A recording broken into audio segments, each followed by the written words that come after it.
3장 새로운 인생을 창조하는 힘. 인간은 유머와 열정이란 감정을 가지고 때때로 일어나는 동기에 의해 살아가는 것이다. 토머스 브라운경.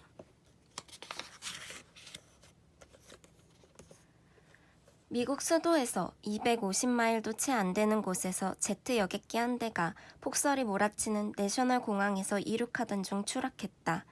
그 여객기는 가장 바쁜 러시아어 때 포토맥 다리에 충돌했다. 교통이 엉망이 되면서 구조대가 현장에 급파되었다. 다리는 혼란과 공포에 휩싸인 채 아수라장이 되었다. 소방대원들과 응급구조대원들은 현장을 보고 무척 놀랐다. 그들은 피해자들을 구조하기 위해 포토맥 강으로 계속 뛰어들었다. 그 혼란 속에서 한 사람이 계속해서 생존자들을 다른 사람에게 인계했다. 그는 많은 사람들의 생명을 구했지만 자신은 구조되지 못했다. 구조 헬기가 마침내 그를 구조하기 위해 도착했을 때 그는 얼음 밑으로 가라앉아 버렸다. 그는 다른 사람들의 생명을 구하기 위해 자신의 목숨을 바친 것이다. 무엇이 그 사람으로 하여금 자신이 전혀 알지도 못하는 사람들을 구하고 기꺼이 죽음을 선택하는 가치관을 갖게 했을까? 어떤 사람은 전혀 모르는 사람을 구하기 위해 자신의 목숨을 바치는데 어떤 사람은 좋은 환경을 가지고 있음에도 불구하고 그런 야만적인 행동을 하고도 전혀 후회하지 않는다. 그 차이를 만드는 것은 무엇일까? 무엇이 영웅, 비열한 인간, 범죄자, 공헌자를 만드는 것일까? 인간 행동에 있어서 차이를 만들어내는 것은 무엇일까? 나는 살아오면서 내내 이런 의문에 사로잡혀 그 답을 찾아왔다. 단 한 가지는 확실하다고 생각한다. 그것은 우리가 절대 우연에 의해 움직이는 피조물은 아니라는 것이다. 우리가 무엇을 하든 거기에는 이유가 있다. 그 이유를 의식적으로 알지 못할지도 모른다. 그러나 모든 인간 행동의 뒷면에는 의심할 것 없이 하나의 원동력이 숨어 있다. 이 힘이 대인관계, 재정적 상태 같은 것에서부터 몸과 두뇌에 이르기까지 인생의 모든 면에 영향을 미치는 것이다. 현재뿐 아니라 앞으로의 인생에서도 마찬가지로 계속해서 우리를 지배하는 이 힘은 무엇일까? 그것은 고통과 즐거움이다. 우리는 고통을 피하거나 즐거움을 얻고자 하는 욕망 때문에 모든 일을 하게 되는 것이다. 가끔 나는 사람들이 인생에서 이루고자 하는 변화에 대해 이야기하는 것을 듣게 된다. 그러나 그들은 끝까지 그 일을 해내지 못한다.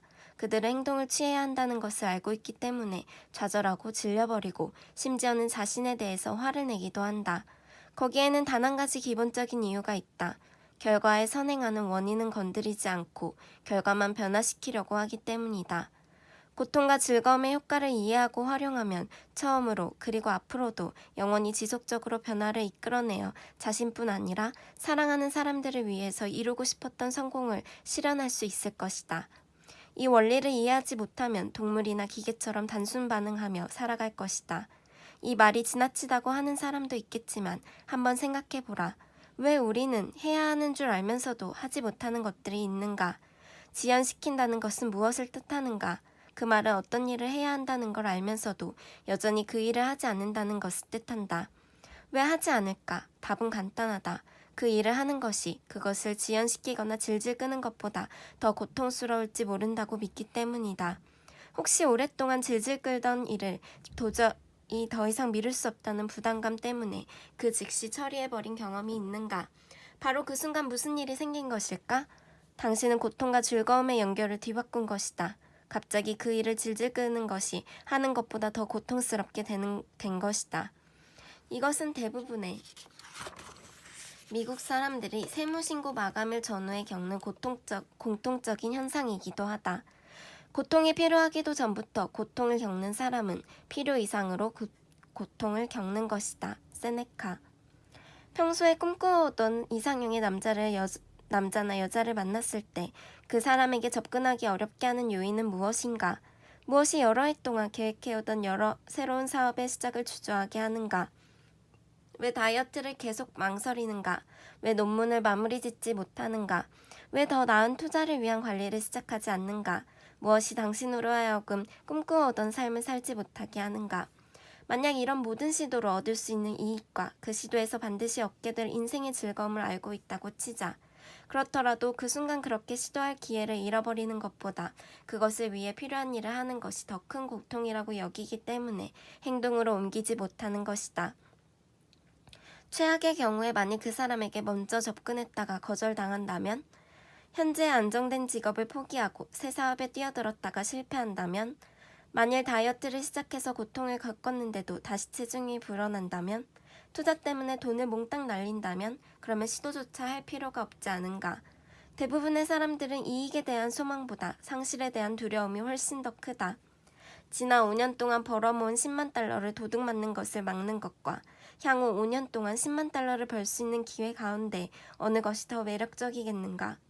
사실 대부분의 사람들은 그들이 진정으로 원하는 것을 얻기 위해 모험을 하기보다 지금 가지고 있는 것을 유지하기 위해 더 열심히 노력할 것이다.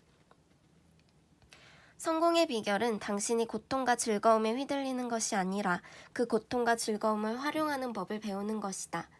만일 그렇게 된다면 당신은 자신의 인생을 지배하게 되는 것이다. 만일 그렇지 않다면 당신은 인생의 노예가 될 것이다. 앤서니 라빈스. 때론 우리를 움직이는 두 가지 요소에 대해 이야기하다가 재미있는 질문이 떠오르곤 한다. 사람들이 고통을 겪으면서도 변화하지 못하는 이유는 무엇일까? 아직 충분히 고통받지 않았기 때문이다.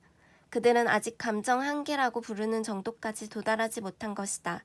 만약 부부 사이가 악화되어 고통을 겪다가 마침내 최종 결정을 내려 행동으로 옮기고 인생을 변화시킨 적이 있다면 아마 더 이상은 참을 수 없는 수준까지 고통받았기 때문일 것이다. 우리는 모두 그것으로 충분해. 절대로 다신 생각하기도 싫어. 지금 당장 바뀌어야 해 라고 말한 적이 있을 것이다. 이것은 고통이 친구로 변하는 신비한 순간이다. 그때 비로소 우리는 새로운 행동을 취하고 새로운 결과를 만들어낸다. 그리고 같은 순간에 그 변화가 삶에 가져올 큰 즐거움에 기대하기 시작한다면 더욱더 적극적인 행동을 취하게 될 것이다. 이런 과정은 남녀 관계에만 국한되는 것은 아니다. 우리는 아마 신체적으로도 그런 한계를 경험한 적이 있을 것이다. 살이 너무 쪄서 비행기 좌석이 너무 좁거나 옷이 너무 작거나 계단을 오르다가 숨이 차서 마침내 질려버린 경험이 있을 것이다. 그리고 결국 그것으로 충분해 라고 생각하고 다른 결정을 내린 적이 있을 것이다. 그런 결정을 불러온 것은 무엇일까? 그것은 우리의 삶에서 고통을 없애려는 욕구와 자긍심을 갖게 되는 기쁨, 편안한 즐거움, 자신이 존중받는 기쁨, 자신이 계획했던 대로 삶을 살아가는 기쁨과 즐거움을 다시 한번 맛보고 싶어하는 욕구였을 것이다. 물론 고통과 기쁨에는 여러 차원이 있다. 예를 들어 부끄러움은 비교적 강한 형태의 감정적 고통이다. 불편함도 고통이다. 지겨운 느낌도 마찬가지이다. 분명히 어떤 것들은 강도가 덜하지만 그래도 의사결정의 공식에서 중요한 역할을 한다. 이와 같은 방법으로 즐거움도 이런 과정에 속하게 된다. 삶에서 우리를 움직이는 많은 동기는 우리 행동이 더 나은 미래로 이끈다는 것, 오늘 한 일이 충분히 가치 있다는 것, 그리고 그에 대한 보상으로 즐거움이 가까이 있다는 기대감에서 나온다. 이 즐거움에도 역시 여러 차원이 있다. 예를 들어 쾌감이 강렬한 감정이라는데 대부분의 사람들이 동의하지만 때때로 그것은 편안한 즐거움에 밀릴 수도 있다.